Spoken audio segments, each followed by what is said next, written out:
gotta get to the point where you understand that just because you think being a part of something is for the beneficial of the good, that is not a true statement. Being a part of something and you have a virus attached to you automatically make you a danger to whatever you're a part of. So often we think that we can have a virus in us and still think we are contributing to the cause in a good way. Meaning, we oftentimes know we are carrying things outside of the spirit with us, but since we are showing up to different places and events, we think that essentially we're doing good to the body, when in all actuality, all we're doing is being a representation of something that's very erroneous to the body. Meaning, so often we have accepted less than godly standards for the sake of the numbers being in a large amount. We have forgotten that the end goal far surpasses the amount of numbers we consider in or outside of the body. Really, in all honesty, the only thing that we really would want to do is have one number return completely to the body, because unless you're completely inside of the body, guess what? You're outside. So we have to understand being lukewarm and a coward was never accepted by our Father, and it's still not accepted by our Father. Jesus gave us the way of love so we can enlighten ourselves and teach ourselves a better and more correct way of going about things, as opposed to being down and out and letting life defeat us. We can overcome it. We are forgetting that we are overcomers. We are letting life beat us up such in a fashion that we feel defeated to everything. And we're forgetting that in order to feel defeated, you got to feel defeated towards the devil. We oftentimes are forgetting what and who the devil is. We forget who and what the devil is because we don't want to identify ourselves as the devil. However, when you look in the Bible, when Jesus called Peter the devil, anybody who is coming at you, or you yourself coming into the thinking of yourself in a manner that is unlike God, you are in turn the devil, because you are allowing the devil to use you to manipulate the situation. So with all this being said, understand who you're fighting and what we're fighting. The devil is simply man. We keep on saying that, oh, man is worse than the devil. Well, man and the devil is one and the same. Anybody who's operating in the physical off of their five senses is in some shape or form a part of the devil. How do you overcome the devil? You have to die to self. The only way to die to self completely is to live in the spirit. How do we live in the spirit? We understand we are supposed to live our love above anything we feel or anything we are prone to do. And we're not loving. And by us not loving, the world has amounted to what the world has amounted to. Everybody wants to say, oh, God just belong to me. Oh, God just belong to me. Oh, God just belong to me. When life itself is our Father. If you have lungs, if you're breathing, if you that's why everything that has breath, you feel me, need to worship God. So what I'm getting at is we are failing to realize that we are connected simply by life. And instead of us being so complicated and trying to say who's who and what's what, we can understand that at the end of the day, we are supposed to go out and spread love and spread the gospel, spread the good news. So whoever we are encountering, guess what we're supposed to do? Spread the same thing regardless.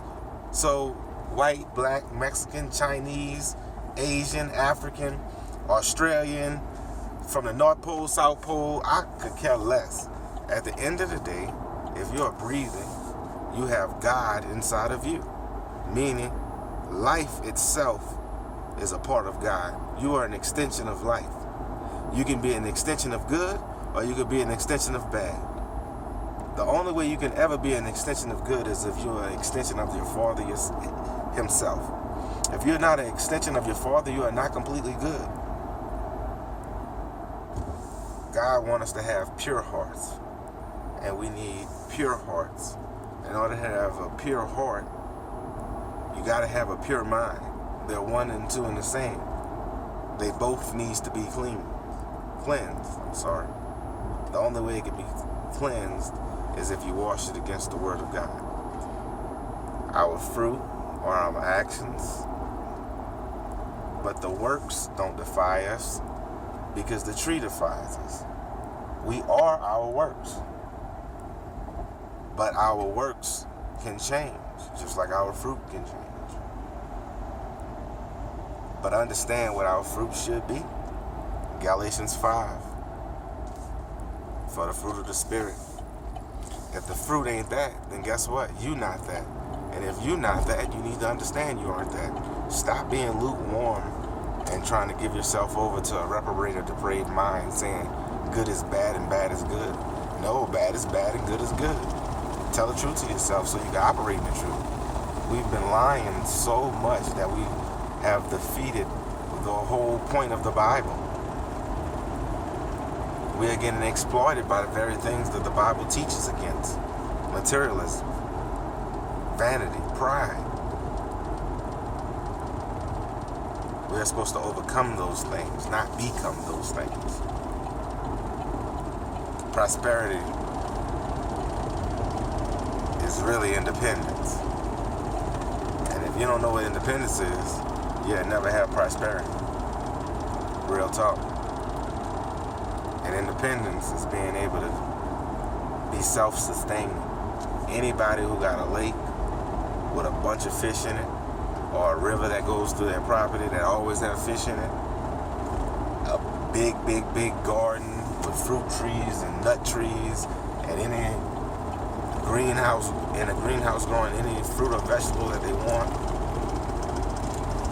and they have the ability to have some livestock that supports them and their family to the point where they can sell something because they have land in excess. Those are the people who are living. Those are the people who are really prospering. Those are the people who never have to slave. See, we are given materialistic things and our servitude to the devil, man. We gotta wake up. Is going flush a toilet really worth you slaving? The choice is yours. I say dig a hole and bury it, literally. We gotta wake up and start thinking beyond what's the truth that's been given to us. We have to seek the truth. If we gotta seek the truth, obviously what's been given to us is a lie. We gotta start understanding the fullness of a statement. If this is the truth, then the opposite is a lie. Logic used to be one of the most sought after subjects there was. We've become so dumbed down that we forgot about logic. The only thing we know is feelings. And feelings and emotions are tools of the devil to manipulate us. We use them, they use them, the devil uses it. So how can you overcome your feelings and your emotions? Being taught a better way to respond to life is this. And I guarantee you, 1 Corinthians chapter 13, the whole thing, you gotta absorb the whole thing. A lot of people focus on verses 4 through 7. But the whole thing is summing up life in itself. Because once you understand it, you gotta put away things that was erroneous. The way to put things that are erroneous away is to stop thinking about it. How did you stop thinking about it? I rebuke that thought. It's ungodly, so you think about God, it goes away. How does it come back away? You have to bring it back up. God will never bring up a bad thought. Understand that. So if God will never bring up a bad thought, understand the only person who's going to bring up a bad thought is you. So then you have to come to the real God's honest truth of yourself and understanding that you're linked to the devil. And if you're linked to the devil, then obviously you don't need to be a part of the equation in your thinking, because you yourself will be your own worst enemy, because you are part of the devil. So what I'm getting at is there's a need to die to self, because that's the only way that you'll ever become good. And we have to really grasp the depth of what that is saying. We see it in movies. I was watching Harry Potter the other day, and how he was linked to his arch nemesis through the soul. It's basically them trying to explain us being linked to the devil. They always try to make it seem like it's a special and unique person that it takes to do it, when Jesus gave us the way for everybody to do it. We just don't want to give the man his credit when the credit is due. I'm not saying it takes religion to stay in the spirit, but I guarantee you it took religion to get you there. So understand that if you know religion is meant to be good and you're not making it good, then where does the blame lies? We gotta start blaming so many erroneous preachers and prophets and ministers out there, and we gotta start blaming ourselves, because if you know better and you abandon the church, then what that say of you? The very thing that made you who you are now abandoning? I don't know. It's between you and God. But I say that if you know better, then you should inspire and encourage and teach others. Not really teach, but explain. Because we can't teach nothing. We only regurgitating what God gave us. And God gave us all the truth. All we got to do is accept it. So the real thing you're doing is getting others to accept the truth. And the thing about it is, when the truth is presented to us, we have to learn how to accept it and stop being so stubborn and hard-headed to the truth. The truth is love, period, point blank. So if you're outside of love, then you're outside of God. We all know that to be true. So with that being said, stop trying to make it more complicated than what it is. And just start loving. And love is help. Love is not withholding knowledge. Love is teaching and explaining others how to do something. Love is showing up when you know somebody needs help.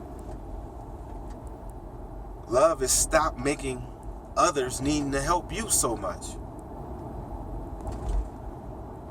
We got to really understand it goes both ways, and we're not just supposed to absorb and accept love, but we are all commanded and required to give it. If we all give it, then nobody would feel shortchanged, and they would be able to receive it in abundance, because there's no way in the world in the sense of the number of people that's in it, can love you less than you can love yourself. Because you can't love yourself more than 7 billion other people can. So what we need to really understand is stop separating and dividing love and spread it. And if we would spread it, everybody would be freed, and not just a small of amount.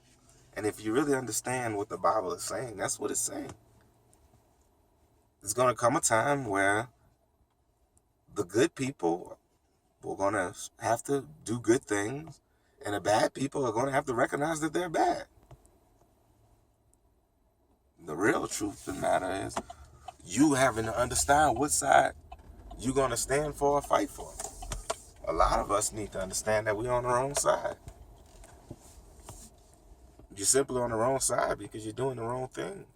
If you're supporting the man's system, then you're wrong. In James, it speaks of if anybody got exploited during the process, you shouldn't own it, or you shouldn't be a part of it. And if we know anything about life, we know people getting exploited. All this mass manufacturing, come on, man, we know people getting exploited. People that lost their jobs to automation, and that's just the way of life. Not understanding that we getting rid of somebody's livelihood. The choice is up to us to really wake up to understand, if it hurts your brother, it should hurt you. If it hurts your sister, then it should hurt you. No problem is too small and no problem is too big, but at the same time, they're all a problem. And recognize it to be a problem to another person.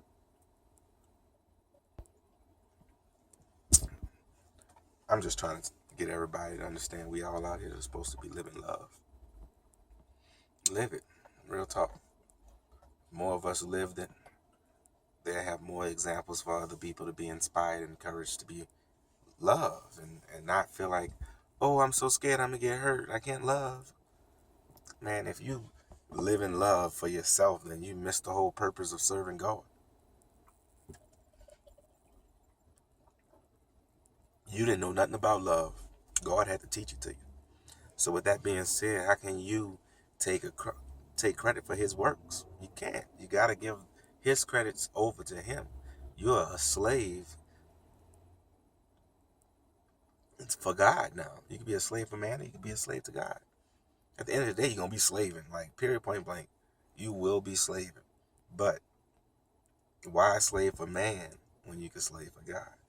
And if you're slaving for God, you already know the bigger, greater purpose will be served in the end. And that's everybody getting their freedom and stop being exploited to where we have to all wake up and go to work and think that that's the norm. We all think that we supposed to be slaves. Come on, man, get out of there. Wake up. Understand the truth. I came to give you life and life more abundantly. We only live on the weekends, and some of us don't even get to live then. Holidays, every day should be a holiday. If you really had your independence, every day would be a holiday. You can invite over whoever you want to invite over, feed as many people as you want to feed, and enjoy life. Get some tools, get some rafts, go out there on a lake and just chill. That's what we're supposed to be trying to achieve in life, not worldly possessions. And if you have the amount of money that it takes to have your independence and you don't, you, my friend, are a fool. Trust me, I was once foolish too, and I had to learn from a fool's way. But I'm coming for my people. Live love.